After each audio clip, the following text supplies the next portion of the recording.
ألا بذكر الله تطمئن القلوب. أعوذ بالله من الشيطان الرجيم. بسم الله الرحمن الرحيم. يا أيها الذين آمنوا لا يسخر قوم من قوم عسى أن يكونوا خيرا منهم ولا نساء من نساء عسى أن يكن خيرا منهن ولا تلمزوا أنفسكم ولا تنابزوا بالألقاب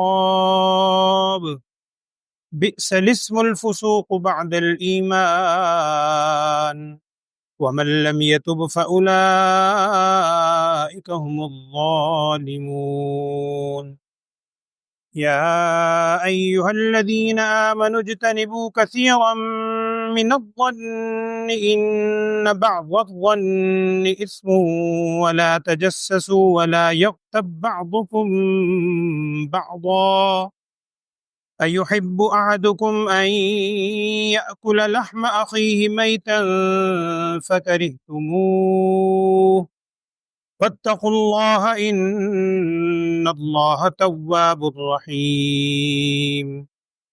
يا أيها الناس إنا خلقناكم من ذكر وأنثى وجعلناكم شعوبا وقبائل لتعارفوا إن أكرمكم عند الله أتقاكم إن الله عليم خبير.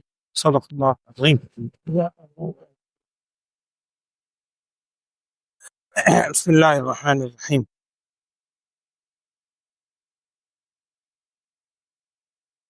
سورہ الحجرات.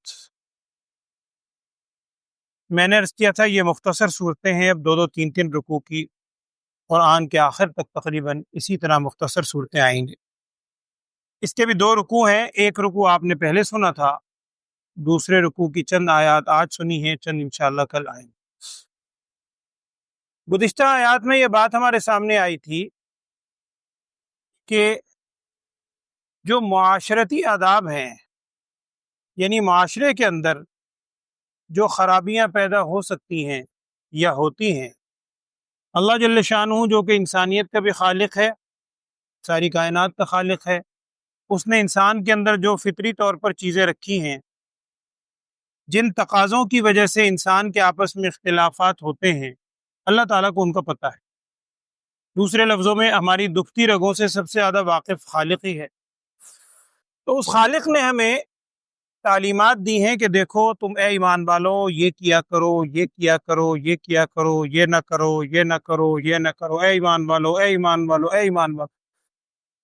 کچھ احکامات کل تھے، کل کی آیات میں. پہلا حکم یہ آیا تھا کہ دیکھو اگر کوئی خبر لے کر آئے نا، اس کی تحقیق کر لیا کرو.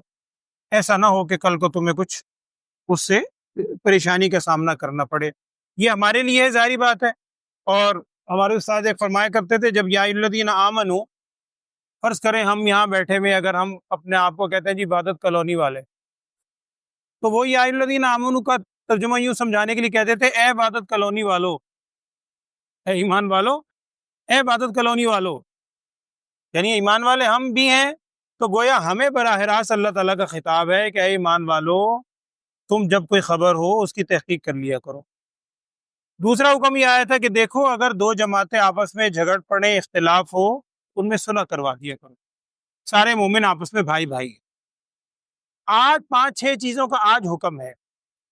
پہلی جو آیت آپ نے سنی ہے ان میں 3 چیزوں کا حکم دیا گیا. وہ 3 چیزیں کیا ہیں؟ پہلی چیز یہ ہے کہ اے ایمان والو، پھر وہی اے ایمان والو دیکھو تم میں سے کوئی قوم دوسری قوم کا مذاق نہ اڑایا کر. یعنی کہا جا رہا ہے، پچھلی آیت تھی نا آپس میں اگر جھگڑا ہو جائے، لڑ پڑے، تو اب اس جھگڑے کی ایک بنیاد یہ ہے کہ ہم دوسرے کا تمسخر اڑاتے، مذاق کرتے ہیں، تنگ کرتے ہیں، ٹونٹ کرتے ہیں، غیبتیں کرتے ہیں، برے القاب سے پکارتے ہیں، عیب لگاتے ہیں، عیب جوئی کرتے ہیں، اس وجہ سے ایک حد تک برداشت ہوتا، پھر اختلافات شروع ہو جاتے، جھگڑے شروع ہو جاتے۔ اور قرآن پاک میں چند موقع ہیں صرف، ایک یہ، ایک اس کے علاوہ ایک دو اور موقع ہیں، ورنہ عمومی طور پر قرآن میں عمومی الفاظ ہیں۔ فرض کریں یا الذین آمنو، اے ایمان والو۔ اب اے ایمان والو عربی گرامر کے اعتبار سے آمنو مذکر کا صیغہ ہے، آمنا آمنا آمنو مذکر جمع کا، لیکن اس کا مطلب جہاں بھی قرآن میں ہے یہ نہیں ہوتا کہ اس سے صرف مرد مراد ہیں، مطلب یہ ہوتا ہے کہ مرد و عورت ایمان والے سارے ہی مراد ہوتے، لیکن چند مقام ایسے ہیں جہاں اللہ تعالیٰ نے ایک ہی حکم دیا ہے، لیکن ایمان والے مردوں کے لیے الگ الفاظ ہیں، عورتوں کے لیے الگ، ایک ہی لفظ ہے، صرف صیغے کا فرق ہے۔ ان میں ایک یہ بھی ہے کہ ایمان والو یعنی مردوں، ایک دوسرے کا مذاق نہ اڑاؤ، ایک قوم دوسرے قوم کا مذاق نہ اڑائے، ہو سکتا ہے جس کا تم مذاق اڑا رہے ہو وہ تم سے بترا۔ آپ بیٹا اگر ادھر پڑھ لیں نماز، یہاں پڑھ لیں، ادھر بھی پنکھے چل رہے ہیں، باہر پڑھ لیں، وہ باہر پڑھ لیں، نمازیں پڑھ لیں، یہاں جو کہ سب بیٹھے ہوئے ہیں نا، وہ ذرا دقت ہوتی ہے، نماز پڑھنے والے کو بھی دقت ہوتی ہے۔ اے ایمان والو ایک دوسرے کا مذاق نہ اڑاؤ، ہو سکتا ہے کہ جس کا قوم مذاق اڑایا جا رہا ہے جس قوم کا، وہ ان سے بہتر ہو۔ اب اس جملے کے اندر عورتیں بھی آ گئی تھیں، لیکن اللہ جل شانہ نے آگے پھر فرمایا وَلَا نِسَاءٌ مِّن نِسَاءٍ، عورتوں کی جماعت بھی دوسری عورتوں کی جماعت کا مذاق نہ اڑائے۔ آگے وہی یعنی خطاب ہے لیکن صیغے کا فرق ہے، عَسَىٰ أَن يَكُنَّ خَيْرًا مِّنْهُنَّ، پیچھے تھا عَسَىٰ أَن يَكُونُوا خَيْرًا مِّنْهُمْ مذکر، عَسَىٰ أَن يَكُنَّ خَيْرًا مِّنْهُنَّ، ہو سکتا ہے کہ جن کا مذاق اڑایا جا رہا ہے جن عورتوں کا، وہ ان مذاق اڑانے والوں سے بہتر۔ یہ الفاظ ہم بھی سن رہے ہیں، صحابہ نے بھی سنے تھے۔ صحابہ اکرام اتنا احتیاط کیا کرتے تھے کہ بعض صحابہ کے بارے میں لکھا ہے کہ وہ کسی جانور کو بھی کچھ لفظ کہنے سے پہلے نہ ڈرتے تھے، جانور کو بھی، کہیں میں اس کا مذاق اڑانے سے کہیں اس وعید میں شامل نہ ہو جاؤں، بہت ڈرا کرتے تھے، ایک دوسرے کا مذاق نہ اڑاؤ۔ اور یہاں ایک چیز آپ نے سمجھنی ہے، ایک ہے خوش طبعی، وہ اور چیز، خوش طبعی تو نبی صلی اللہ علیہ وسلم کی سنت ہے، آپ صلی اللہ علیہ وسلم بڑے خوش طبع تھے، کوئی نعوذ باللہ اکھڑ مزاج، سخت، ہر وقت کرختگی نہیں رکھتے تھے، بڑے خوش مزاج تھے آپ صلی اللہ علیہ وسلم، بڑے ہی محبت کرنے والے تھے، محبت سے دوسروں سے پیش آتے تھے، بلکہ احادیث میں بہت زیادہ تفصیل آتی ہے کہ آپ صلی اللہ علیہ وسلم کو خوش طبعی کے واقعات بعض لوگوں نے اکٹھے کیے۔ ایک ہوتی ہے خوش طبعی، یہاں لفظ ہے جس کو ہم اردو میں کہتے ہیں تمسخر، یعنی مذاق اڑانا، ایسے الفاظ سے پکارنا، ایسی چیز سے کہنا کہ جس سے دوسرا تنگ ہوتا، جس سے دوسرے کو تنگی ہو، یعنی دوسرا اسے الجھ رہا ہے، آپ مذاق اڑائے جا رہے ہیں، کوئی بتلانے کی ضرورت نہیں، آپ خود سمجھ سکتے ہیں کہ مذاق اڑانا کیا ہے۔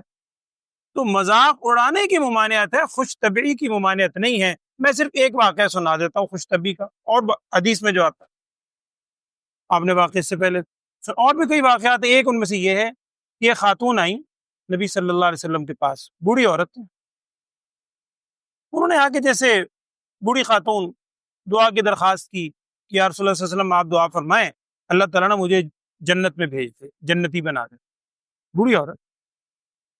نبی صلی اللہ علیہ وسلم نے ارشاد فرمایا بھائی کوئی بڑھیا جنت میں نہیں جائے گی، مفہوم اس کا یہ ہے، آپ نے فرمایا کوئی بوڑھی عورت جنت میں نہیں جائے گی، کوئی، صرف تم نہیں، کوئی بوڑھی عورت جنت نہیں جائے گی۔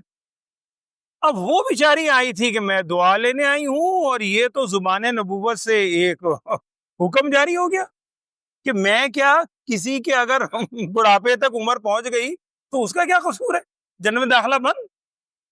پھر نبی صلی اللہ علیہ وسلم نے ارشاد فرمایا جس کا مفہوم ہے یعنی ہنستے ہوئے، مسکراتے ہوئے، خوش طبعی، جھوٹ بھی نہیں ہے، آپ نے ارشاد فرمایا اس کا مطلب بھی سن لو، اس کا مطلب یہ ہے، یہ معنی نہیں ہے جو تم سمجھ رہے ہو کہ جی اگر بڑھاپے میں انتقال ہو تو جنت کا داخلہ بند، یہ مطلب نہیں ہے، بلکہ مطلب یہ ہے کہ اگر کوئی بوڑھی عورت بڑھاپے میں اس کا انتقال ہو، اور انشاءاللہ تم بھی جنتی ہوگی، وہ بھی اگر جنتی ہے، تو اللہ تعالیٰ جنت میں بھیجنے سے پہلے اس کو جوانی کی عمر عطا کرے گا، اس بڑھاپے کی عمر میں جنت میں نہیں جاؤ گی، یہ مطلب ہے کہ کوئی بڑھیا جنت میں نہیں جائے گی، بلکہ اللہ جل شانہ اہل جنت کو انشاءاللہ جنت میں داخلے سے پہلے جوانی کی عمر عطا فرمائے گا۔ اس جوانی کی عمر لے کر مرد ہے یا عورت ہے، چاہے کسی عمر میں انتقال ہو، پھر اللہ جل شانہ اس کو جنت میں بھیجے گا۔ تو یہ معنی ہے کہ کوئی بڑھیا جنت میں نہیں جائے گی۔ اس طرح کے اور بہت سے واقعات آتے ہیں۔ تو میں عرض کر رہا ہوں خوش طبعی اور چیز ہے، مذاق اڑانا، تمسخر کرنا یہ اور چیز ہے۔ تو پہلا حکم تو کیا ہوا کہ اے ایمان والو ایک دوسرے کا مذاق نہ اڑایا کرو، اور خوش طبعی کے اندر بھی ایک بس بات ذہن میں رکھ لیں، بڑی تفصیل ہے، میں مختصراً عرض کر رہا ہوں۔ وہ یہ ہے کہ خوش طبعی کے اندر آپ ایک چیز کا خیال رکھیں، ایک تو اس میں جھوٹ نہ ہو، دوسرے کو ہنسانے کے لیے خوش طبعی کے لیے کوئی ایسا جملہ بولنا جس میں جھوٹ ہو، جھوٹ جائز نہیں ہے۔ دیکھیں آپ صلی اللہ علیہ وسلم نے ارشاد فرمایا نا، میں نے جو بھی مثال دی اس میں جھوٹ نہیں ہے، اس کا مفہوم ایک دوسرا ہے۔ ان کے ذہن میں ایک مفہوم آیا، نبی صلی اللہ علیہ وسلم نے دوسرا مفہوم مراد لیا۔ اس قسم کے جملے خوش طبعی میں بول سکتے ہیں، ایک تو جھوٹ نہ ہو، اور دوسرا وہی ہے، دوسرا اسے تنگ نہ ہوتا ہو۔ اگر کوئی ایسا آپ اس کے ساتھ مذاق کر رہے ہیں جس سے وہ الجھتا ہے، تنگ ہوتا ہے، وہ پھر تمسخر میں ہے، اس کی اجازت نہیں ہے۔ اور یاد رکھیں یہ قرآن کی اس آیت کی ممانعت سے حرام ہے، کسی کا مذاق نہیں اڑانا چاہیے۔ ممکن ہے، قرآن کہہ رہا ہے ممکن ہے کہ وہ تم سے بہتر ہو، تم سے افضل ہو، ایک آیت کی۔ دوسرا حکم اس میں کیا ہے؟ وَلَا تَلْمِزُوا أَنفُسَكُمْ، دیکھو ایک دوسرے پر عیب نہ لگاؤ، لمز کہتے ہیں عیب لگانا، اور یہاں قرآن نے تو کہا ہے وَلَا تَلْمِزُوا أَنفُسَكُمْ، یعنی لفظی معنی ہے اپنے آپ کو عیب نہ لگاؤ۔ اپنے آپ کو تو نہیں لگاتا، لگانا تو دوسرے کو ہے، لیکن چونکہ دوسرا آپس میں ایک برادری ہے، کل آپ نے آیت پڑھی انما المؤمنون اخوۃ، سارے ایمان والے آپس میں بھائی ہیں، تو تم دوسرے کو جو عیب لگاؤ گے وہ در حقیقت تمہارا ہی تو بھائی ہے، وہ تمہیں عیب لگے گا۔ اور ایک مفہوم مفسرین نے یہ بھی لکھا ہے کہ اگر تم دوسرے پر عیب لگاؤ گے تو تم بھی تو انسان ہو، تم کون سا فرشتہ ہو؟ تمہارے اندر بے شمار برائیاں موجود ہیں، تم اس پر عیب لگاؤ گے، وہ کیوں چپ بیٹھے گا؟ وہ پلٹ کے تمہارے اندر عیب لگائے گا۔ تو ایسی صورت میں تم اپنے اوپر عیب لگانے کا سبب بن رہے ہو۔ یہ وہی مفہوم ہے جیسے آپ نے حدیث میں سنا تھا، نبی صلی اللہ علیہ وسلم نے ارشاد فرمایا تھا کہ سب سے بدترین آدمی وہ ہے جو اپنے والدین کو گالی دے۔ اب صحابہ نے پوچھا تھا یا رسول اللہ صلی اللہ علیہ وسلم اپنے والدین کو کون گالی دے سکتا ہے؟ نبی صلی اللہ علیہ وسلم نے ارشاد فرمایا اس کا مفہوم یہ ہے کہ کوئی شخص دوسرے کے والدین کو گالی دے، جب دوسرے کے والدین کو گالی دے گا تو وہ چپ کیوں بیٹھے گا؟ وہ پلٹ کر تمہارے والدین کو گالی دے گا، تو گویا تم اپنے والدین کو گالی دینے کا سبب بن رہے ہو۔ تو یہاں بھی وہی ہے وَلَا تَلْمِزُوا أَنفُسَكُمْ، آپس میں عیب نہ لگایا کرو، دوسروں پر عیب لگانا۔ اور اس کا مطلب یہی ہے کسی کے اندر اگر کوئی خدا نخواستہ بیماری تھی، کوئی اس کے اندر گناہ کی کوئی کیفیت تھی، اس نے توبہ کر لی ہے، پاک صاف ہو گیا ہے، خام خواہ اس کو یاد دلانا تو وہی نہیں ہے، پہلے تو بڑا اب تو بڑا نیک بن گیا، پہلے یوں کرتا تھا، پہلے او بھائی نیک بن گیا تو تم کیا تھے؟ تم بھی تو پہلے یہی تھے۔ جب نبی صلی اللہ علیہ وسلم ارشاد فرما رہے ہیں کہ التائب من الذنب کمن لا ذنب له، گناہ سے توبہ کرنے والا ایسا ہو جاتا ہے جیسے اس نے گناہ کیا ہی نہیں ہے، تو تمہاری کیا حیثیت ہے؟ جب نبی صلی اللہ علیہ وسلم ارشاد فرما دیا، اللہ تعالیٰ نے اس کا گناہ معاف فرما دیا، ہمیں اس کا عیب لگانا، اس گناہ سے یاد دلانا، بار بار اس کا ذکر کرنا، یہ بالکل جائز نہیں ہے۔ لا تلمزوا انفسکم۔ تیسری چیز کیا ہے؟ ولا تنابزوا بالالقاب، دیکھو دوسرے کو برے القاب سے نہ پکارا کرو۔ یہاں دیکھیں برے القاب نہ رکھو، کیوں؟ بئس الاسم الفسوق بعد الایمان، فسق کے ساتھ نام رکھنا، برا نام کسی کا رکھنا ایمان لانے کے بعد، یعنی اس کے مومن ہونے کے بعد برے نام سے پکارنا، یہ انتہائی بدترین چیز ہے، بئس، انتہائی بری چیز۔ اب یہاں ایک چیز تو آپ جو ناظرہ خواہ ہیں، تقریباً زیادہ تر آپ لوگ ناظرہ خواہ ہیں، اس لفظ کو ذرا دیکھیے گا غور سے۔ یہ ناظرہ پڑھنے والوں کے لیے یہ لفظ نسبتاً مشکل ہے، وقت نہیں ہے، نہیں تو میں آپ کو لکھ کے سمجھاتا کہ گرامر وائز یہاں اصل میں لفظ کیا ہے۔ یہ دیکھیے یہ کیا لکھا ہوا ہے لفظ، یہ لکھا ہوا ہے بئس الاسم الفسوق۔ سننے میں آپ کو اتنا نہ ہے، حیرت آ رہی، ذرا اس کو دیکھیں کیا ہے، یہ ہے بئس الاسم الفسوق، اس کو بئسل نہیں پڑھنا، بئسل نہیں پڑھنا، بئسا لسم الفسوق. بئسا، یہ میں اسپیس تو سمجھانے کے لیے کہہ رہا ہوں، بئسا لسم الفسوق. لسم کوئی لفظ نہیں ہے، یہ عربی گرامر کا اصل میں اصول. اصل میں لفظ تین ہے، ایک بئسا، ایک الاسم، ایک الفسوق. تین لفظ ہیں. لفظ ہے الاسم، الاسم نام کو کہتے ہیں، لیکن عربی گرامر میں پھر حمزہ کی قسمیں ہوتی ہیں، حمزہ وصلی ہوتا ہے عارضی، اور حمزہ قطعی ہوتا ہے اصلی. یہ الاسم میں جو حمزہ ہے نا، دو لام سے پہلے اور بعد میں، یہ دونوں وصلی ہیں. وصلی اسے کہتے ہیں جو درمیان میں آتا ہے تو گر جاتا ہے. یہ دونوں حمزہ گر جائیں گے. اب لام ساکن ہے، وہی میں عرض کر رہا ہوں تفصیل، یہ عربی گرامر کے اصول ہے، آپ کو نہ بھی سمجھ آئے مختصراً میں عرض کر دیتا ہوں. عربی گرامر کا اصول ہے کہ دو ساکن ایک جگہ جمع ہو جائیں تو ایسی صورت کے اندر ایک ساکن کو حرکت دیتے ہیں. اور ساکن کو کون سی حرکت دی جاتی ہے؟ الساکن اذا حرک حرک بالکسر. اگر کسی ساکن کو مجبوراً حرکت دیں تو کسرہ کی زیر کی حرکت دی جاتی ہے، اس لیے ہم نے لام کو حرکت دی ہے. اس کو پڑھنا ہے بئس الاسم، بئس الاسم، بئس الاسم. دیکھیں ذرا نیچے غور سے، یہ دیکھیے گا آپ پڑھنے والے، عموماً آپ شاید اس کو بئس الاسم پڑھتے ہوں گے. یہ بئسل نہیں ہے، بئس الاسم الفسوق. سمجھ آ رہی نا بات؟ اب دیکھیں وہ دونوں الف خالی ہیں. ایک تو ویسے میں نے بتایا کہ بئس الاسم الفسوق پڑھنے میں یہ ذرا مشکل لفظ ہے. بئس الاسم الفسوق بعد الایمان، کہ کسی کو برے نام سے پکارنا ایمان لانے کے بعد یہ بہت ہی بدترین چیز ہے. اور جس شخص نے توبہ نہ کی، دوسرے لفظوں میں جیسے ہم اگر مخاطب ہیں اس کے، ہم نے آج یہ آیات سنی ہے کہ دیکھو تمسخر نہ کرو، دیکھو برے القاب نہ ڈالو، دیکھو کسی پر عیب نہ ڈالو، عیب نہ لگاؤ. ہم نے آج آیات سن لی ہیں، اور اس کے بعد بھی اگر ہم اب توبہ نہیں کرتے نا، وَمَن لَّمْ يَتُب، جو توبہ نہیں کرے گا نا، فَأُولَٰئِكَ هُمُ الظَّالِمُونَ، یہی ظالم. دوسرے لفظوں میں اللہ تعالیٰ ہمیں جھنجھوڑ رہا ہے. بات وہی ہے، یہ کوئی قصہ کہانی تو نہیں ہے. مجھے آپ کو براہ راست خطاب ہے، یا ایھا الذین آمنوا، اے ایمان والو. تو تین چیزوں کی اس میں ممانعت ہے: تمسخر نہ کرو، عیب نہ لگاؤ، برے القاب سے نہ پکارو. اور دیکھو جس شخص سے توبہ نہ کی نا اب بھی، یہ ظالم ہے. آپ قرآن کہہ رہا ہے فَمَن لَّم يَتُب، یہی ظالم. تین حکم ہو گئے. اگلی آیت میں پھر تین حکم ہے، اور پھر وہی ہے یا الذین آمنوا، اے ایمان والو. آپ غور کریں پچھلی آیت میں جو تین حکم آئے نا، یہ تین حکم وہ ہیں جن کا تعلق ظاہر سے ہے، جو ظاہری طور پر نظر آتا ہے.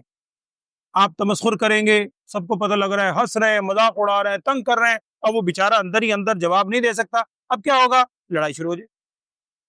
یا آپ برے عیب لگا رہے ہیں، برے القاب سے پکار رہے ہیں. یہ برائیاں وہ ہیں جو سب کو سنائی دیتی ہیں، معاشرے میں اوپن ہیں، نظر آتی ہیں.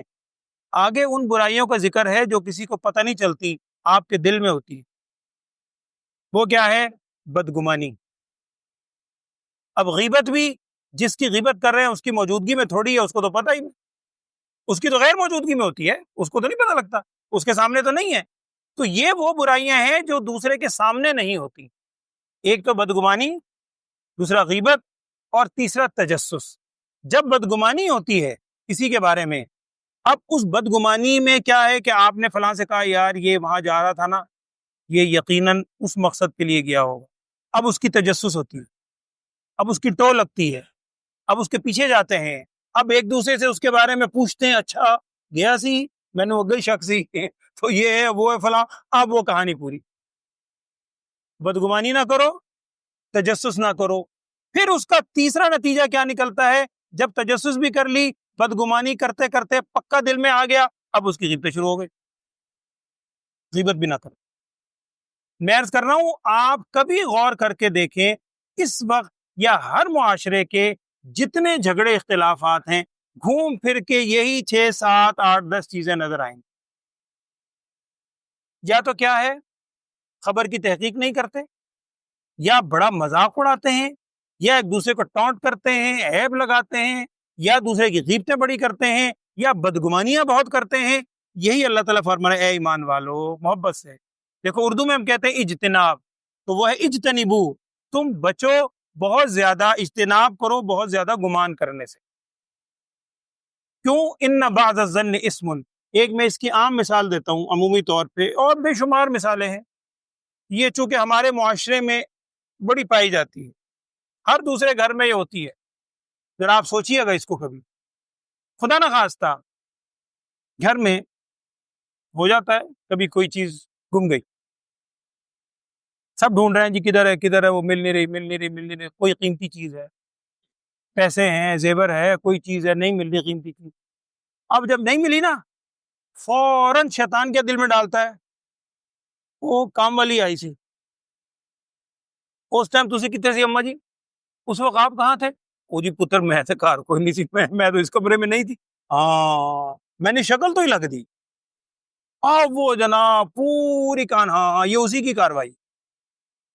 اب اس کو بلا کے اس کو ڈانٹ بھی رہے ہیں، اس کو جناب ہم یوں کر دیں گے، وہ کر دیں گے. وہ بیچارہ، میں یہ نہیں کہہ رہا کہ ہمیشہ ایسا ہو، عمومی طور پہ ہوتا ہے. اب وہ رو رہی ہے، معذرت کر رہی ہے، کوئی ملازم ہے یا عورت ہے، کوئی بھی، وہ معذرت کر رہی ہے، اب بدگمانی پکی. اور بعض اوقات کیا اکثر ایسا ہوتا ہے کہ شام کو اگلے دن خود ہی الماری میں سے مل جاتی ہے چیز، اور پھر ماں یا کوئی بڑا خود ہی اپنا سر پیٹتا ہے، وہ میں تو آپ پہ ہی رکھی تھی، میں نے تو خود چھپائی تھی، میں نے تو خود حفاظت سے رکھی تھی، میں تو بھول گئی. سوال یہ ہے، وہ جو ایک دن پورا یا 2 دن آپ نے بدگمانی کی، وہ جو اس کی عزت آپ نے اس کے ہاتھ پہ رکھ دی، اس کا ذمہ دار کون؟ آپ اس کو سمجھتے ہیں کہ یہ کوئی گناہ ہے ہی نہیں؟ بہت زیادہ بدگمانی نہ کرو، اس لیے کہ اکثر گمان کیا ہوتے ہیں، اسمن، گناہ ہوتے ہیں. بہت زیادہ نہ کرو. اسی کا اگلا اسٹیپ پھر کیا ہوتا ہے، تجسس. اچھا تجسس سے ہی جاسوسی بھی نکلا ہے. یہ جاسوسی جو اردو میں ہم بولتے ہیں، تجسس، یہ مادہ ایک ہی ہے. بعض موقعوں پر جاسوسی کرنے کا حکم ہے، آپ جانتے ہیں، سب سمجھتے ہیں. جنگ کا موقع ہے، جیسے فی زمانہ بھی پچھلے دنوں حالات چل رہے تھے، اللہ بس آگے بھی خیر فرمائے، آمین. تو اس موقع پر جو جاسوسی کے لیے باقاعدہ بندے رکھتے ہیں، دوسرے کی جاسوسی، دشمن کی جاسوسی، وہ تو حکم ہے، وہ تو آپ صلی اللہ علیہ وسلم نے خود فرمائی. لیکن یہ عمومی ہے، کوئی چیز نہیں ہے بدگمانی کی وجہ سے اس نے یوں کہہ دیا، اس نے یوں کر دیا، اب اس کی جاسوسی لگی ہوئی، اس کی ٹو میں لگے ہوئے ہیں، اس کی چیزیں غیر موجودگی میں اٹھا کے کھول کے دیکھ رہے ہیں. ایسا نہ کرو. اور تیسری اور آخری چیز کیا ہے، یہ قرآن میں میرے خیال میں اتنے سخت ترین الفاظ کسی چیز کے بارے میں نہیں. اللہ تعالیٰ کیا فرما رہے ہیں، وَلَا يَغْتَبْ بَعْضُكُمْ بَعْضًا، دیکھو تم میں سے بعض کی غیبت نہ کیا کرے. غیبت سب جانتے ہیں، غیبت کسے کہتے ہیں. غیبت کا مطلب ہوتا ہے کسی کی غیر موجودگی میں اس کی ایسی برائی یا ایسی چیز بیان کرنا کہ اگر آپ اس کے سامنے بیان کریں تو اس کو بری لگے. کوئی بھی اس کی ایسی عادت ہے، عیب ہے، غیر موجودگی میں آپ دوسرے کے سامنے بیان کر رہے، وہ اس کو برا لگے. اور ہمارے یہاں آج کل ایک عجیب سوچ ہے. اب جب ہم کہتے ہیں نا کہ جناب غیبت کا مطلب ہے کسی کی غیر موجودگی میں اس کی برائی بیان کرنا، اور دوسرے کو ہم محبت سے سمجھاتے ہیں، جواب پتہ کیا ملتا ہے؟ بعضوں کا جواب یہ ملتا ہے، میں کوئی اس سے ڈرتا ہوں سر، اس کو میرے سامنے لے آؤ، میں اس کے سامنے بھی کہہ دوں گا. یعنی فخریہ طور پر ہم یہ کہتے ہیں کہ جناب غیبت تو بڑی چیز ہے، میں منہ پر تانا بھی دے سکتا ہوں. منہ پر برائی بیان کرنا یہ تانا ہے، پیٹھ پیچھے بیان کرنا یہ غیبت ہے. قرآن کی اگلی آیت آگے آئے گی، وَيْلٌ لِكُلِّ هُمَزَةٍ اور لُمَزَةٍ، دونوں کے لیے ہلاکت ہے. منہ پر تانے دینے والا، غیر موجودگی میں غیبت کرنے والا، دونوں انتہائی بدترین کام. اور یہاں قرآن کیا کہہ رہا ہے، دوسرے کی غیبت کرنا ایسا ہے، تم میں سے کوئی پسند کرتا ہے کہ اپنے مردار بھائی کا گوشت کھائے. کوئی لگی لپٹی نہیں ہے، آپ خود پڑھیں، واضح قرآن کے الفاظ ہیں. کیا تم میں سے کوئی پسند کرتا ہے اپنے مردار بھائی کا گوشت کھائے؟ قرآن خود کہہ رہا ہے تم اسے ناپسند کرتے ہو، ہم تصور بھی نہیں کر سکتے. تو دوسرے کی غیبت کرنا سیم ایسا ہے جیسے بھائی نہیں، مردار بھائی کا گوشت کھائے. اتنے سنگین الفاظ کسی چیز میں نہیں ہے. اور بعض روایت میں آتا ہے ایک موقع پر آپ صلی اللہ علیہ وسلم نے باقاعدہ دکھلایا، 1-2 عورتیں آئیں، روزے کی کیفیت تھی، ان کو روزہ بہت لگ رہا تھا. نبی صلی اللہ علیہ وسلم نے ارشاد فرمایا ایک برتن لاؤ اور اس میں وامٹ کرو، قے کرو. ان عورتوں نے انگلی ڈال کے جیسے قے کی کوشش کی تو ان کے منہ سے گوشت کے لوتھڑے نکلے، خون. وہ عورتیں حیران کہ ہم نے تو گوشت اتنے عرصے سے کھایا ہی نہیں. نبی صلی اللہ علیہ وسلم نے ارشاد فرمایا جس کا مفہوم ہے کہ تم نے ابھی کسی کی غیبت کی ہوگی، وہ غیبت کرنے سے یہ منہ سے تمہارے گوشت نکل رہا ہے، مردار بھائی کا گوشت.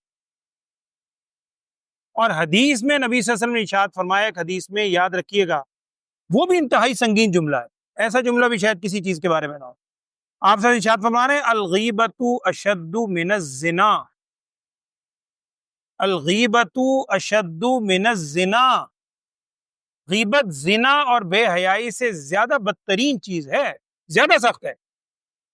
اور وہاں حدیث میں آتا ہے صحابہ نے پوچھا کہ یا رسول اللہ صلی اللہ علیہ وسلم، غیبت زنا سے زیادہ بدترین چیز کیوں؟ آخر کیا وجہ ہے؟ نبی صلی اللہ علیہ وسلم نے ارشاد فرمایا وجہ یہ ہے کہ جس کی تم غیبت کرتے ہو نا، جس کی تم غیبت کرتے ہو، ایک تو وہ سامنے موجود نہیں ہے، اور غیبت کو فی زمانہ ہم برائی سمجھتے بھی نہیں ہیں، تو اس سے توبہ بھی نہیں کرو گے۔ زنا یا نعوذ باللہ کوئی بھی بے حیائی یا اور کوئی کام ہے، اللہ سب کو بچائے، ان کاموں کی انسان کے دل میں برائی ہے۔ خدا نہ خواستہ، اللہ نہ کرے، اگر کسی کام میں انسان ارتکاب کرے تو دل میں شیطان ضمیر لازماً ملامت بار بار کہتا ہے، ہر دوسرا شخص بھی ملامت کرے گا، اور انشاءاللہ اللہ کی ذات سے یقینا توبہ کی توفیق بھی ہوگی۔ جب توبہ کی توفیق ہوگی، معاف ہو جائے گا، تو غیبت کو تو ہم گناہ سمجھتے ہی نہیں۔ اور بہت ہی معذرت، میں بار بار معذرت کر رہا ہوں، نوجوان کیا، بڑے کیا، چھوٹے کیا، اہل علم کیا، سیدھے سادے کیا، مرد عورت کیا، شاید ہی ہماری کوئی مجلس اس سے خالی ہو۔ اور جب آپ کسی کو محبت سے کہتے ہیں نا، تو آج کا نوجوان اکثر جواب دیتا ہے۔ کلاس میں بھی کئی دفعہ میں نے یہ سمجھایا ہے، اور بچے ہنس کے کہتے ہیں سر جی واقعی آپ صحیح کہہ رہے ہیں۔ میں نے ان سے کہا بیٹا اگر کسی کو سمجھاؤ نا، جواب پتہ کیا ملتا ہے؟ کہتے ہیں سر جی ٹائم پاس کر رہے ہیں۔ سر ٹائم کے پاس کرنا ہے نا، کی کریے ٹائم پاس کر رہے ہیں۔ یار ٹائم پاس کرنے کے لیے غیبت ہی رہ گئی۔ اپنے معاملات تھوڑے ہیں جو ہم دوسروں کی ڈسکس کریں، ان آیات کو سامنے رکھیں، اور یاد رکھیں غیبت کرنا تو جرم ہے، غیبت سننا بھی جرم ہے۔ غیبت سننے والے کی بھی وہی کیفیت ہے، اور غیبت صرف زبان سے نہیں ہوتی، برائی کسی کی یا تمسخر مذاق اڑانا صرف زبان سے نہیں ہے، اشارے سے بھی ہو سکتا ہے، اس کی نقل اتار کے اس سے بھی ہو سکتا ہے۔ تو لہٰذا غیبت، یہ ساری برائیاں ایسی ہیں جن سے حتی الامکان بچنا ہے۔ آخر میں واتقوا اللہ ان اللہ تواب الرحیم، آخری آیت یہ بھی آج آپ نے پڑھی ہے، یہ وہ آیت ہے جس میں آ گیا یا ایھا الناس۔ اب تک کیا تھا؟ یا الذین آمنو، یا الذین آمنو، یا شروع سے آپ دیکھ لیں اے ایمان والو، اے ایمان والو، اے ایمان والو، اے ایمان والو، یہاں جنرل حکم آ گیا یا ایھا الناس، اے لوگوں۔ کیا وجہ ہے؟ آپ غور کریں، پچھلی جتنی باتیں بیان ہوئی ہیں نا، اس کا بنیادی مقصد یہ ہے کہ انسان اپنے آپ کو ذرا بہتر سمجھتا ہے، مذاق بھی اس لیے اڑاتا ہے، کہتا ہے یہ تو ایسا ہے میں بڑا پاک صاف، غیبت پہ کہتا ہے وہ تو ایسا ہے برا میں بڑا نیک پارسا ہوں، اپنی بڑائی ہے۔ اس آیت میں تمام انسانیت کو خطاب کر کے اللہ نے فرمایا ہے اے لوگو انا خلقناکم من ذکر و انثی، ہم نے تمہیں ایک مرد و عورت سے، آدم علیہ السلام حوا علیہ السلام سے پیدا کیا، اور یہ شعوباً اور قبائل، دو لفظ ہیں یہاں پر۔ شعوب کہتے ہیں بڑے قبیلے کو، بہت بڑا قبیلہ جس کے اندر چھوٹے چھوٹے کئی قبیلے ہوتے ہیں۔ قریش شعوباً میں شامل ہے، بڑا قبیلہ تھا۔ تو اللہ تعالیٰ نے قبیلے، برادریاں، اللہ تعالیٰ فرما رہے ہیں ہم نے بنائی۔ یہ بھی سمجھ لیجیے، آخری بات بس، یہ بھی آج کل سمجھیں، اللہ تعالیٰ خود فرما رہے ہیں وَجَعَلْنَاكُمْ، ہم نے بنائے ہیں تمہارے قبیلے، برادریاں، خاندان، یہ ہم نے بنائے ہیں۔ خرابی یہ پیدا ہوتی ہے ہم نے اس برادری کو فضیلت کا معیار بنا لیا، میرا فلاں برادری سے تعلق ہے، میرا فلاں قبیلے سے تعلق ہے، میرا اس سے تعلق ہے، اس میں کوئی فضیلت نہیں۔ وہ قرآن نے وضاحت کی ہے، اللہ تعالیٰ فرما رہے ہیں یہ برادریاں، قبیلے ہم نے بنائے، کیوں بنائے ہیں؟ لِتَعَارَفُوا، تاکہ تعارف ہو جائے۔ مثال کے طور پر عبداللہ نام کے کئی شخص ہیں، اب کئی آدمی ہیں، آپ کہیں گے نہیں یہ عبداللہ ہے قریشی، یہ عبداللہ ہے قریش کے خاندان، یہ عبداللہ ہے فلاں علاقے کا۔ تو یہ جو برادریاں ہیں، ان برادریوں سے تعارف ہوتا ہے، شناخت ہوتی ہے، پہچان ہوتی ہے۔ یہ اللہ تعالیٰ فرما رہے ہیں ہم نے خود بنائے ہیں تاکہ تمہارا تعارف ہو جائے، شناخت ہو جائے۔ فضیلت نہیں ہے، فضیلت کا معیار کیا ہے؟ ان اکرمکم عند اللہ اتقاکم، تم میں فضیلت والا وہ ہے جو تم میں سب سے زیادہ متقی اور پرہیزگار ہے۔ اور اس آیت کے حوالے سے شان نزول بھی لکھا ہے، وقت زیادہ ہو رہا ہے، میں ایک منٹ میں عرض کر دیتا ہوں، پھر پڑھیں اس کا ترجمہ پڑھتے ہیں انشاءاللہ۔ شان نزول یہ لکھا ہے کہ فتح مکہ کے موقع پر آپ نے واقعہ سنا ہے کہ جب فتح مکہ کے موقع پر نبی صلی اللہ علیہ وسلم نے حضرت بلال ابن رباح، بلال حبشی جنہیں کہتے ہیں، ان کو جب آپ صلی اللہ علیہ وسلم نے ارشاد فرمایا کہ بھئی آپ بیت اللہ پہ چڑھ کے بھی اور ویسے بھی اذان دیں، مختلف واقعات۔ اب حضرت بلال حبشی بھی ہیں، غلام بھی ہیں، اور مکے میں رہ کے گئے ہیں، مکے والے جانتے ہیں کیا حال تھا، غلام تھے، ظلم و ستم کرتے تھے۔ اب اللہ نے اتنا اعزاز دیا ہے کہ نبی صلی اللہ علیہ وسلم سب صحابہ کو چھوڑ کے انہیں منتخب کریں، اذان دو، اعلان کرو۔ اب جب اعلان کیا، اذان دی بلال حبشی رضی اللہ تعالیٰ عنہ نے، تو جو بڑے بڑے کافر ابھی موجود تھے، انہوں نے حضرت بلال کی اذان سن کے، بعض نے تو یہ کہا نعوذ باللہ کہ اللہ کا شکر ہے میرا باپ زندہ نہیں تھا، میرا باپ آج دیکھتا تو اس سے برداشت ہی نہ ہوتا کہ یہ کل کا غلام نعوذ باللہ آج یہ اتنا اعزاز ہے کہ بیت اللہ پہ چڑھ کے اور سب کے سامنے اعلان کر رہا ہے، لا الہ الا اللہ کی گواہی دے رہا ہے۔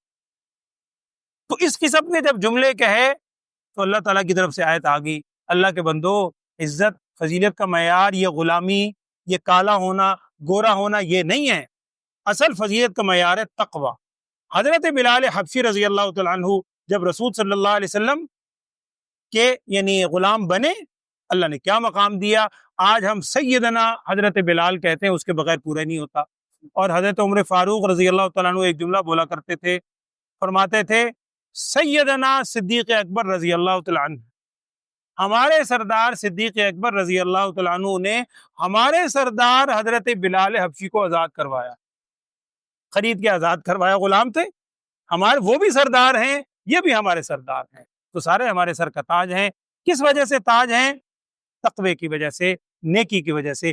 یہ چیز اگر مجھے آپ کو بھی سمجھ آ جائے کہ اصل معیار کس چیز کا ہے، نیکی اور تقوی کا ہے، یہ وہی چیز ہے جو نبی صلی اللہ علیہ وسلم نے حجۃ الوداع کے موقع پر آخری خطبے میں بھی ارشاد فرمائی تھی، کسی گورے کو کالے پر، عجمی کو عربی کو عجمی پر، سرخ کو سیاہ کو، کسی کو فضیلت نہیں ہے، فضیلت کا معیار تقوی ہے۔ اللہ تعالیٰ جانتا ہے اور باخبر ہے۔ اللہ تعالیٰ ان تعلیمات پہ ہمیں عمل کی بھی توفیق دے، آمین۔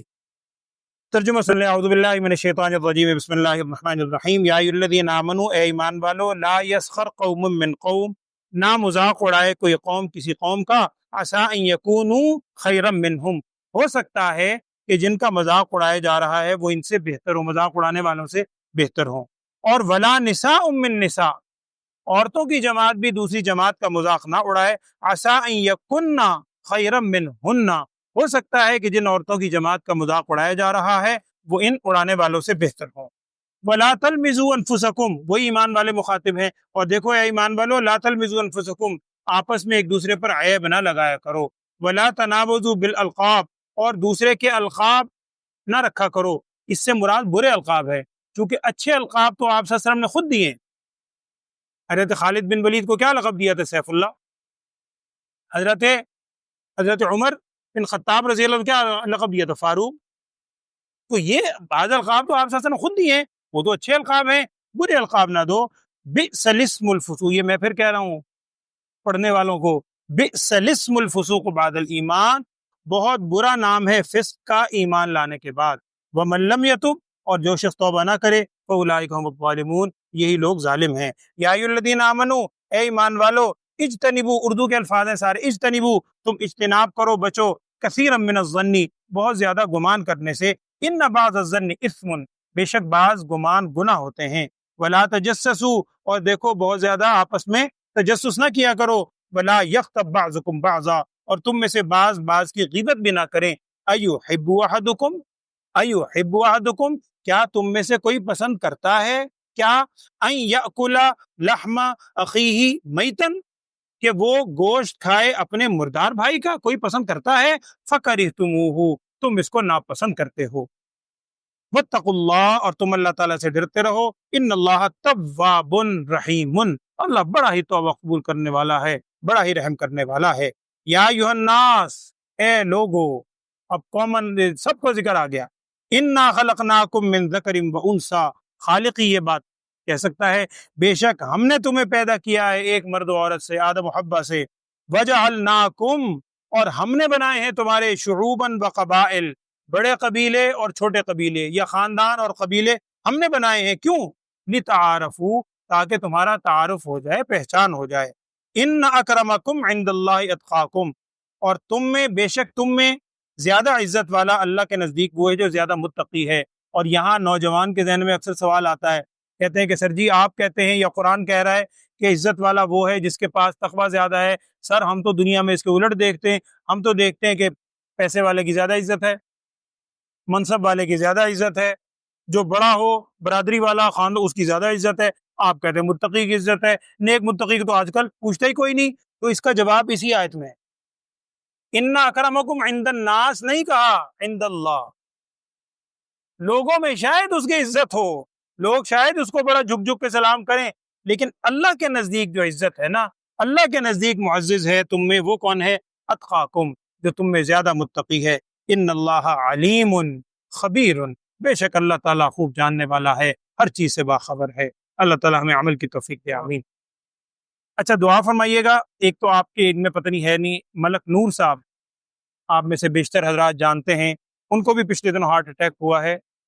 اکثر حضرات جانتے ہوں گے ملک نور صاحب کو، بہت پہلے ڈی36 میں جو رہتے تھے، ان کے بیٹے کا بھی ایک دو دن پہلے فون آیا تھا وسیم کا، ان کے لیے بھی دعا فرمائیں۔ گھر میں ہیں ویسے؟ نہیں دکان تو خیر وہ کھول رہا ہے، صبح کو ایک بیٹا بیٹھتا ہے، شام کو دوسرا بیٹھتا ہے فہیم، تو لیکن ہفتہ 10 دن ہو گئے ہیں، کہہ رہا تھا گھر پہ ہیں، چونکہ ان کی ایج اب ایسی ہے کہ آپریٹ بھی نہیں کر سکتے، تو ان کے لیے بھی دعا فرمائیں۔ ہمارے مؤذن صاحب قاری نواز صاحب، وہ بھی ہاسپٹل میں، قاری نواز صاحب بھی رات سے ہسپتال میں ہیں، ان کو شدید بخار ہے، بخار نہیں ٹوٹ رہا، کچھ کم ہوا ہے، بی پی ان کا بہت ہائی ہو گیا تھا، وہ بھی نہیں کنٹرول ہو رہا۔ شیخ زید میں قاری نواز صاحب بھی ہسپتال میں ہیں، ان کے لیے بھی دعا فرمائیں، اللہ تعالیٰ ان کو اور سب بیماروں کو صحت والی زندگی دے۔ الحمدللہ رب العالمین، اللہم صلی علی سیدنا و مولانا محمد وعلی آل سیدنا و مولانا محمد وبارک وسلم۔ اللہم ارنا الحق حقا وارزقنا اتباعہ وارنا الباطل باطلا وارزقنا اجتنابہ۔ یا اللہ قرآن پاک کی آج کی جو تعلیمات سنی ہیں اور اس کے علاوہ تمام قرآنی تعلیمات پر ہم سب کو عمل کرنے کی توفیق عطا فرما۔ ہر قسم کی یا اللہ شیطانی وسوسوں سے ہم سب کو محفوظ فرما، نفسانی خواہشات سے ہمیں محفوظ فرما۔ بیماروں کے لیے دعا فرمائے، اللہ تمام بیماروں کو صحت والی سلامتی والی زندگی عطا فرما۔ ملک نور صاحب بہت ہی ہمارے محسن بھی ہیں، مشفق بھی ہیں، بڑے نیک آدمی ہیں، اللہ تعالیٰ ان کو بال بال صحت عطا فرما۔